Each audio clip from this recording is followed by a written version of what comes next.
আজি আমাৰ পিলিঙে আৰু মই পুৰা অলিয়ে গলিয়ে ঘূৰি ফুৰিছোঁ কিয় জানেনে আমাক এটা ৰুম লাগে ৰুম ভাড়া আৰু এনেকৈ ৰুম ভাড়া বিচাৰি ঘূৰি ফুৰিলেতো সকলোৰে ঘৰত সোমাব নোৱাৰি এইটো দেখিছেনে ই সকলোৰে গেটত বহিয়েই থাকে গতিকে য'ত ত'ত সোমাব নোৱাৰি আৰু গৰম যিহেতু যথেষ্ট দিছিলে গতিকে আমি ঠাণ্ডা এটা খাই ল'লোঁ আৰু বিৰোধ ভাইকো লগ পাই অলপমান ইয়াতে বহি ল'লোঁ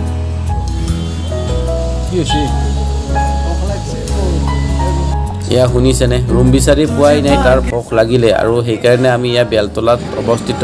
এয়া ফেট ভেলী হোটেলত সোমাই আহিলোঁ আৰু আমি খোৱাৰ কাৰণে কিবা কিবিবিলাক অৰ্ডাৰ কৰি দিলোঁ বন্ধু বান্ধৱীসকল আপোনালোকে কওকচোন 6 মাইল এৰিয়াটোত আপোনালোকৰ কাৰোবাৰ ওচৰত ৰুম আছে নেকি যদি ৰুম আছে আমাক এটা কৈ দিব বহুত বিচাৰিলোঁ কিন্তু নাই গাঁৱত গৰু বিচৰা আৰু গুৱাহাটীত ৰুম বিচৰা প্ৰায় একেই পিছে আমি ফ্ৰাইড ৰাইচখিনি খোৱাৰ পিছত ভোকে নপলিল এনেকুৱাকৈ ৰুম বিচাৰিলোঁ পিছত আকৌ ভাইটিয়ে আমাৰ চাওমিন এক প্লেট অৰ্ডাৰ কৰি দিলে সময়মতে চাওমিনো আহি গ'ল তাৰপিছত চাওমিনটো খাই ল'লোঁ